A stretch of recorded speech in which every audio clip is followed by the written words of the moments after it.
Olá, turma. Espero que esteja tudo bem com vocês. Me chamo Zigmar Limonte e eu vou seguir com o conteúdo de propriedades específicas e separação de misturas. Em especial, a aula de hoje nós vamos falar sobre extração. Mas antes de eu entrar no conteúdo de extração, eu gostaria que vocês soubessem o que seria um soluto e o que seria um solvente, né? Pois bem, gente. Eu vou usar termos chulos, né? Porque termos técnicos vocês não iriam entender. Pois bem, guardem na cabeça de vocês. Soluto são partículas que estão dissolvidas em um solvente. Ai, professor, você falou grego. Não, gente. É muito simples. O soluto ele vai ser justamente uma determinada substância, né? Uma partícula que vai estar, por exemplo, dissolvida em água, né? E aí, professor, de uma certa forma, o que seria um solvente? Bom, gente, solvente seria aquilo que vai dissolver, que vai diluir aquele soluto, aquela substância. E aí, será que vocês entenderam?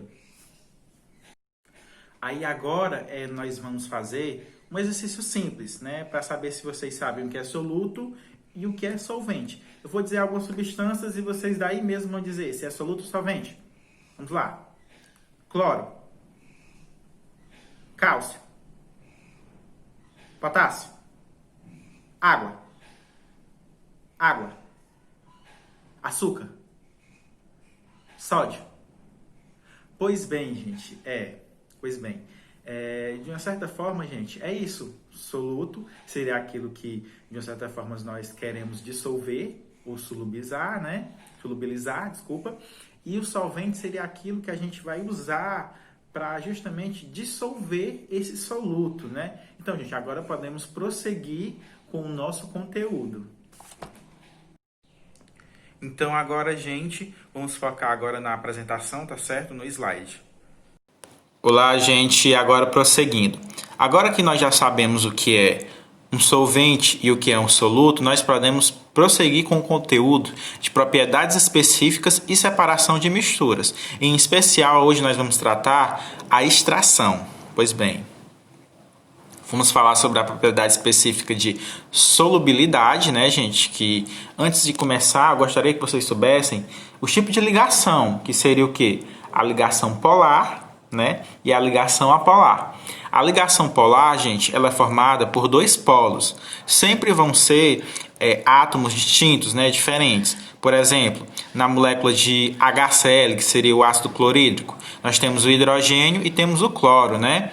Na molécula de água também, nós temos dois hidrogênios e um oxigênio, né, gente? Pois bem, já a ligação polar, ela seria aquela ligação, aliás, aquela molécula também que não tem polos, né? Ou seja, nós temos, por exemplo, moléculas que são formadas, né, por um mesmo átomo, né? Por exemplo, o gás hidrogênio, o gás cloro, o gás nitrogênio. E aí a regra principal da solubilidade, gente, é que é a seguinte: semelhante vai dissolver semelhante. Se eu tenho uma molécula polar, ela vai ser solubilizada apenas por um solvente polar. E se eu tenho, no caso, um soluto apolar, ele vai ser solubilizado apenas por um solvente apolar. Essa é a regra, gente. E aí, em relação à questão das interações dos compostos orgânicos, nós temos que ter em mente, gente, que os hidrocarbonetos eles sempre vão ser apolares. Eles só vão ter a força, né, de interação intermolecular de polo induzido, né?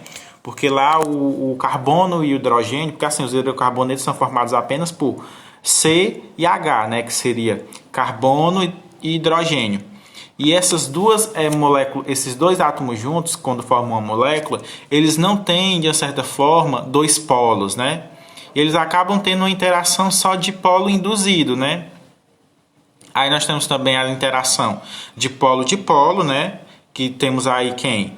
Os aldeídos, né? Como representantes, as cetonas, o éter, éster e os aletos, né?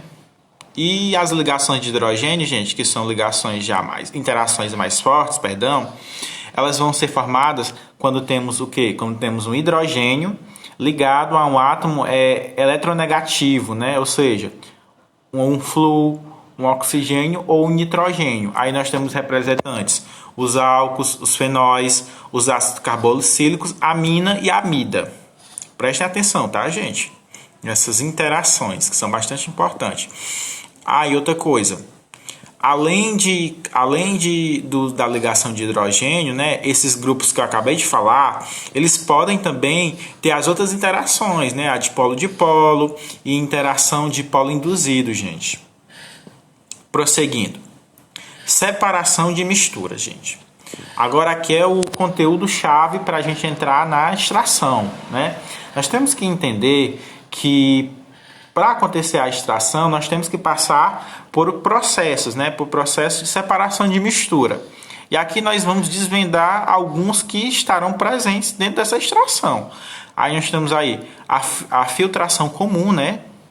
Que no caso ele é um método em que é utilizado um material poroso, ou seja, um filtro, que retém partículas sólidas, né? Pouco solúveis e que deixa passar o líquido que estava disperso, né? Ou seja, aí nós vamos ter uma filtragem, né? Nós vamos usar um filtro, né? Pode ser um papel ou algo mais que tenha esses poros, né? Justamente para filtrar ou o líquido de interesse ou se não separar o sólido, né? De interesse.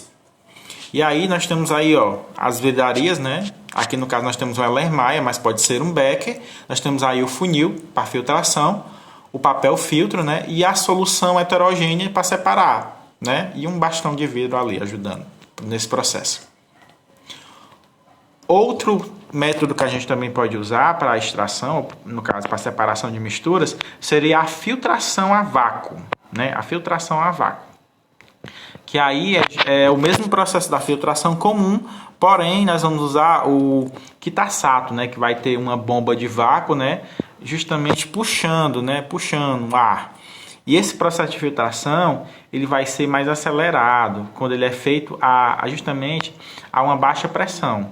É o chamado filtração a vácuo, né? E aí nós temos também o processo de decatação, viu, gente? Que é um processo de separação de mistura do tipo líquido-líquido ou líquido-sólido, né? Que aí nós vamos usar apenas a densidade para separar esse material. A gente vai usar muito, viu, gente, esse processo de decantação.